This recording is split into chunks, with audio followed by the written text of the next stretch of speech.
હારીજની આદ્યા હોસ્પિટલમાં ગંભીર ડેન્ગ્યુગ્રસ્ત યુવાનને ડોક્ટરે સારવાર આપી જીવન બચાવ્યું છે। હારીજ પંથકના લોકો માટે આદ્યા હોસ્પિટલ આશીર્વાદરૂપ બની છે। પાટણ જિલ્લાના હારીજ તાલુકાના દાંતરવાડા ગામના વતની ઠાકોર વજાજી નામનો યુવક ગંભીર ડેન્ગ્યુની બીમારીનો ભોગ બનતા પાટણની ખાનગી હોસ્પિટલમાં સારવાર અર્થે ખસેડવામાં આવ્યો હતો। પાટણ ખાતે સારવાર બાદ બીમારીનું કોઈ નિરાકરણ ના મળતા આખરે પરિવારજનો દ્વારા હારીજ ખાતે નવી બનેલ આદ્યા હોસ્પિટલમાં વધુ સારવાર અર્થે યુવકને ખસેડાયો હતો।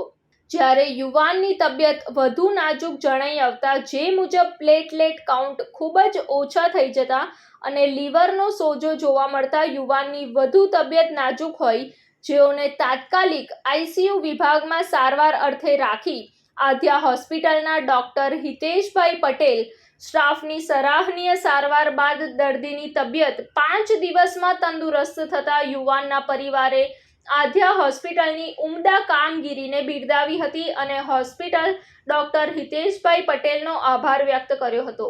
બીમાર થયો તો મને ડેન્ગ્યુની અસર થઈ હતી। હું બે દિન ચક્કર જઈને આવ્યો પાટણ અને ધારપુર, પણ મને એ સારવાર મળી નહીં અને હવે આદ્યા હોસ્પિટલ હિતેશભાઈ અને એનો સ્ટાફ સારી સર્વિસ આલીને અને મને કમ્પ્લીટ કરી નાખ્યો। સર્વિસ સારી છે, કામકાજ સારું છે। રિપોર્ટ અનિલ રામાનુજ સાથે સંજીવ રાજપૂત, TV9 ગુજરાત, પાટણ। જોતા રહો TV9 ગુજરાત, નિર્ભય, નિષ્પક્ષ, નિરંતર।